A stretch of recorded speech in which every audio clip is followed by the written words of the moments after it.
and welcome to another episode of Handloader TV. I'm your host, Jeremiah, and this time we have a lot of ground to cover. We're going to be taking a look at this rifle we have before us here, and the cartridge it is chambered in, the .22 Creedmoor. It's a pretty interesting cartridge, and it's been the talk of the town of some predator hunters and folks that like to shoot varmints at extended distances. And there's good reason for that. The .22 Creedmoor is capable of launching a heavy, high ballistic coefficient .22 caliber bullet at some pretty impressive velocities. Taking a look at its ballistics is very similar to the .22 250 Ackley improved.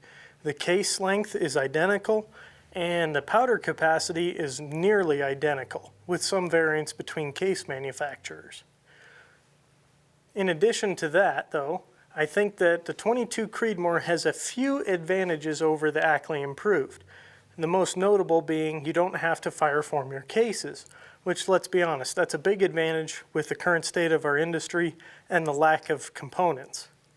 Also, the .22 Creedmoor has some excellent brass offerings from people like Alpha Munitions, Peterson Cartridge, and Hornady is also making properly head-stamped .22 Creedmoor brass, so that's pretty neat. With all that said, it's also very easy to neck down 6.5 Creedmoor and even 6mm Creedmoor down to 22 and create .22 Creedmoor. But we'll talk about that more later on. For now, let's go ahead and take a look at the rifle. What we have here is a custom rifle built by Dale Hegstrom of Little Crow Gunsmithing, master gunsmith. He started out with a Remington 700 action. It's a short action or 308 length action. Trued it up, and that bolt runs through that raceway super smooth. Did a very nice job there. We have a Proof Research 26-inch stainless steel barrel on here. We've shot a lot of Proof Research barrels on this channel, and they've all performed really well, so I'm very excited to see how the stainless barrel performs. It's a 1-in-7 twist, and it's also threaded for a muzzle device. But for all of our testing purposes, we're going to shoot it bare and resist the temptation to suppress it. We have a Stocky Stocks. This is their Euro Match stock. It features aluminum pillars in here, so the only bedding that was required was around the recoil lug area. We're using Magpul bottom metal, Magpul magazine, and we have a Timney trigger here which breaks crisply and cleanly on a Wheeler Engineering trigger pull gauge, average of 5 pulls at 1.57 pounds. Very nice there, perfect for varmint hunting or bench rest shooting. In addition to that, to top everything off, we have a very nice Trijicon AccuPower scope.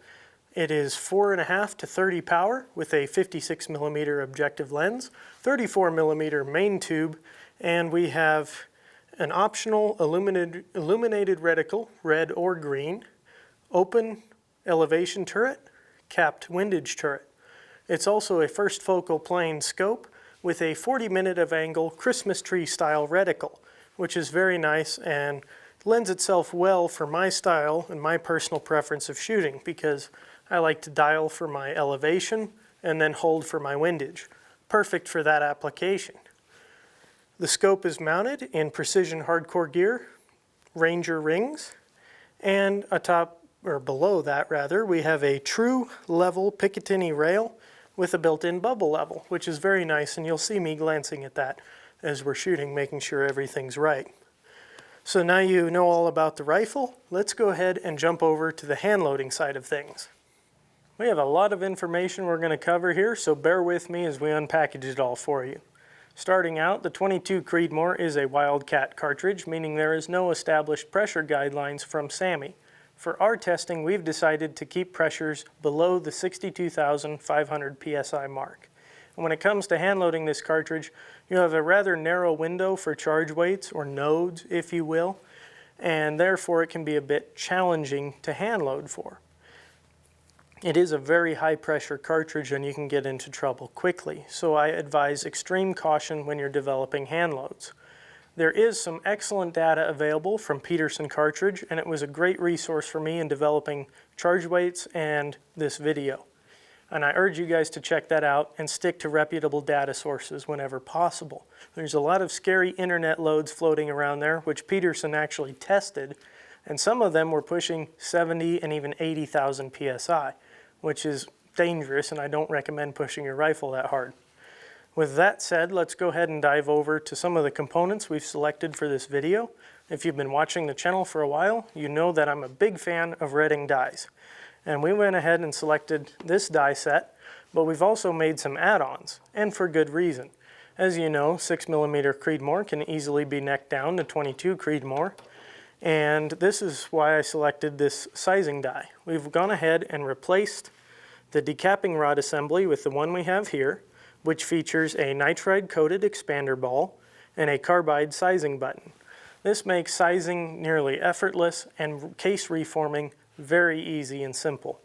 So I'm a big fan of this die set for those reasons. Also included in the set is a neck sizing die right here, which if you're working with any Wildcat, you know it can be very beneficial to have one of those in your toolbox should you need it. And we have a standard seating die with built-in crimp function, and we've added a micrometer adjustable VLD seating stem on top there. For all of our cartridge cases, we went to Peterson brass, and we'll be using Peterson large rifle primer brass throughout the whole entire test. They also make small rifle primer brass, but we're not going to mess with that for this video. And I'm not going to walk you through each step of the loading operation as it is a Wildcat cartridge. I'm going to go ahead and give you guys a benefit of the doubt here and assume that you already know how to hand load and you know what you're doing. With that said, I used a Frankfurt Arsenal hand primer and Federal 210M primers, prime dollar cases, weighed all the charges on an RCBS Matchmaster so they are accurate to 0.04 of a grain. And last but not least, we set neck tension at 1.5 thousandths of an inch. No crimp was applied. So I've got all of my ammunition right here in front of me, preloaded, ready to go. We're going to hit the range, but before we do that, one final note. We've got almost 200 rounds to test, 20 different loads. We're going to show you the best targets in the review, but if you want to see how all the loads perform, the good, the bad, and the ugly, go ahead and head over to loaddata.com, one of our websites, and look under 22 Creedmoor for Handloader TV loads, and you will have them all listed there. If you want the data to see what charge weights we used, you can go ahead and subscribe. But if you just want to see how the loads perform, that will be listed there free of charge. With that said, let's grab this guy and we'll hit the range. So we're out at the range. We got the 22 Creedmoor on the bench, Ehler Model 35P chronograph set up 10 feet from the muzzle to record all of our velocities. And as usual, the target is downrange at 100 yards. And according to my Kestrel 5700, the temperature is 57 degrees Fahrenheit, humidity 27%, and pressure is 25.16. And right now there is no wind. For our first load, we're going to go ahead and use Reloader 26 powder, a 39.5 grain charge with an 85.5 grain Berger long-range hybrid target bullet. We're using Peterson large rifle primer brass, Federal 210M primers, and our overall loaded length is 2.625 inches.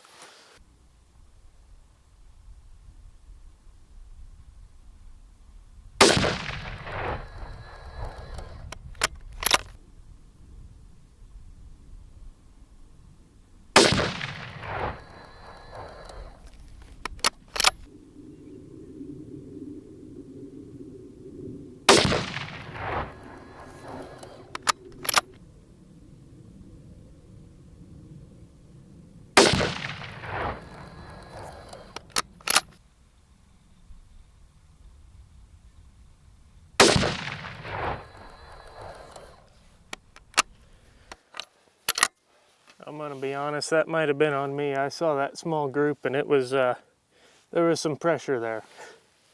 Here we're going to go ahead and use Reloader 26 powder, a 40 grain charge with an 85.5 grain Berger long-range hybrid target bullet. We're using Federal 210M primers, Peterson large rifle primer brass, and an overall length of 2.625 inches.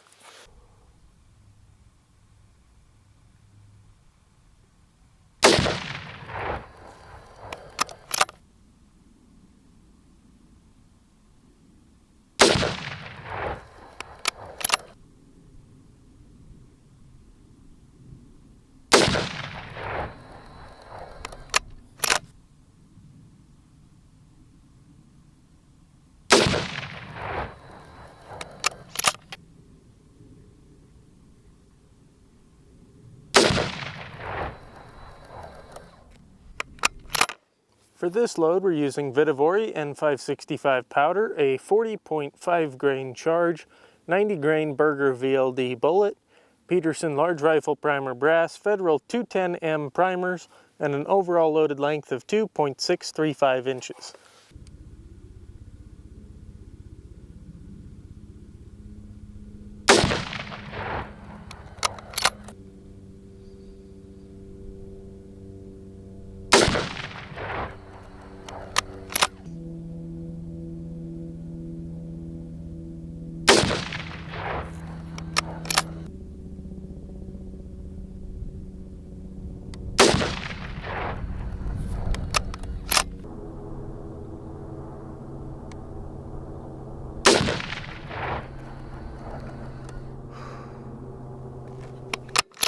Moving right along, we have Shooter's World Long Rifle powder, a 32.5 grain charge with a 70 grain Nosler RDF bullet. We're loaded to an overall length of 2.600 inches, same Peterson cases, large rifle primer brass, and the same Federal 210M primers.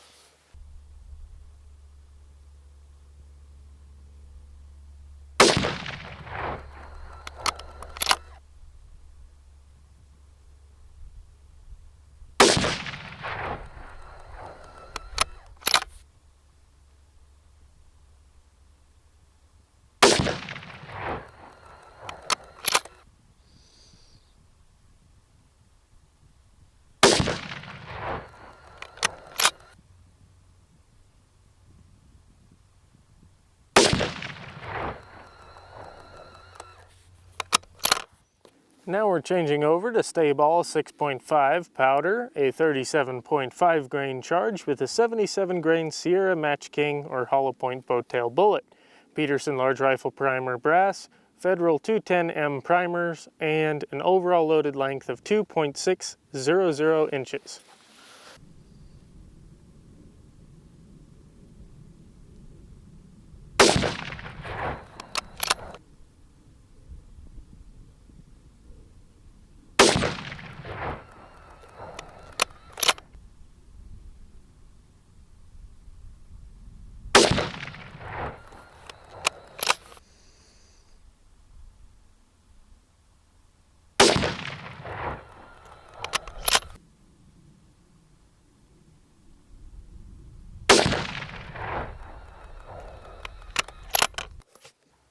So we're back from the range now after gathering a ton of data and testing a lot of different loads and putting a lot of rounds down range. Before we dive into our best results though, there's a few things I'd like to mention. First up is the scope. It tracked perfectly throughout all of our testing, and also it was very nice to have that 30 power magnification there to spot those tiny 22 caliber bullet holes on the paper. In addition to that, with the relatively low recoil of the 22 Creedmoor, I was able to back out the magnification and spot my bullet splashes downrange, which I think is an important consideration for any varmint hunter. It'll greatly help you spot your misses and be able to get you on target. Also, the stock here took me a little bit to settle in behind it, but once I got settled in, I was able to hold some pretty good groups, and the fore end is nice and wide, and it rode our bags very nicely. With that said, let's take a look at our first target here using Reloader 26 powder, a 39.5 grain charge. And I must apologize to you guys because this group size measures out to 0.66 inches with a flyer. And that flyer was the 5th shot. It was totally on me. I was paying attention to the tiny one-hole group and not where my crosshairs were. And I pulled that last shot. Without the flyer, it measures out to 0.20 inches, and we have an excellent standard deviation of 6 and an extreme spread of 18. Now, since I pulled that 5th shot on that first load, we figured we'd show you the next load in our charge weight range here, which is using the same Reloader 26 powder, but this time a 40 grain charge, and we got a group size of 0.41 inches. All in all, pretty happy with that. Still an outstanding group, and a decent standard deviation of 13. The next target here we used Vitavori N565 powder, which I should comment performed very well throughout our charge weight test range. We get very uniform group sizes and extreme spreads with this powder. This particular charge weight of 40.5 grains measured out to a 0.51 inch group and a standard deviation of 12. Pretty happy with those results as well. The next load here we have to show you is using 32.5 grains of Shooter's World Long Rifle powder with the lightest bullet in our testing, the 70 grain Nosler RDF. We got a group size of 0.36 inches and a standard deviation of 14. Very impressed with the results from this one, and I would definitely use that load for varmint hunting and all kinds of different things. So I'm excited to kind of tinker with this one a little bit more. Moving along to our next load here, we tried out a relatively new powder, Sta-Ball 6.5. This is marketed as a temperature stable ball powder. And with our flyer here, we have a 0.57 inch group, and I believe that flyer is the cold bore. You can go back and double check that, but I believe it was a cold bore. If you remove that flyer, it measures out to a 0.37 inch group. But what really impressed me with this powder is the standard deviation of 3 and the extreme spread of 8 feet per second. Very impressive there, and I'm excited to try this powder out in other cartridges. With that said, the next target is rather interesting, but I thought it was important to show you guys this because this is something we experienced, and it could be something you may run into as well in your adventures with the 22 Creedmoor. So if you look closely at this target, you'll see that the bullet lost stabilization or possibly even broke up prior to hitting the target. Now I did inspect this rifle here and the barrel. I could find no issues with it. I took a Hawkeye bore scope in there. I looked for a burr, anything unusual. I have no reason to believe that this is caused by the rifle itself. However, what I am chalking this up to is a combination of velocity and twist rate. You see, I've heard of this happening with the faster twist rifles, particularly in the 22-250 Ackley improved, but not limited to that cartridge. And what happens is you have a very narrow window, not just for your charge weights, but also for your velocity. There's a sweet spot there. And if you get outside of that sweet spot, you can run into some issues, and I think that's what happened here. While we were within specified velocity, compared to pressure tested data and other people's data out there. So the velocity wasn't terribly high, but what happens is if you get outside that sweet spot with this 1 in 7 twist, the bullet can actually yaw. And if it doesn't stabilize, it can start to tumble and literally tear itself up on its way down to the target. And I think that's exactly what happened to us here. It's not something that happens often, I would say, but you can run into this issue, and it's something you should be aware of and take into consideration. So I personally think the 22 Creedmoor has a lot of merit when it comes to those who want to shoot a heavy, high BC 22 caliber bullet at some pretty impressive velocities. And the 22 Creedmoor does so very well. And I think this is a trend we've seen for a while in our industry, wanting to shoot longer, heavier, faster bullets. They like that high ballistic coefficient number for extended ranges. And it makes a lot of sense to me as well. With that said, this 22 Creedmoor I really feel is on the bleeding edge of that trend. And it's kind of neat to get to play with something like this. And I think it has a lot of merits for someone who wants to shoot varmints at extended ranges or even harvest medium-sized game. I think this cartridge is more than adequate for that. And it's a very accurate cartridge, which I feel is important for those things. But my personal opinions aside, you guys have seen for yourself, and you can now make an educated decision whether this cartridge is right for you or not. With that said, I had a lot of fun working up the hand loads for this video. I learned an awful lot about twist rates and various things in this video, and I hope you guys did too. So thank you so much for watching. We do appreciate it. I hope that if you liked what you saw or learned something, you'd give us a thumbs up. Let us know in the comments, and don't forget to subscribe and hit that bell icon so you're notified when we post our next video. And as always, if you have any questions, comments, any personal experience you'd like to add, be sure to leave them in the comments section below. We do our best to read and respond to every one of those. Thank you so much, and we will catch you in the next episode.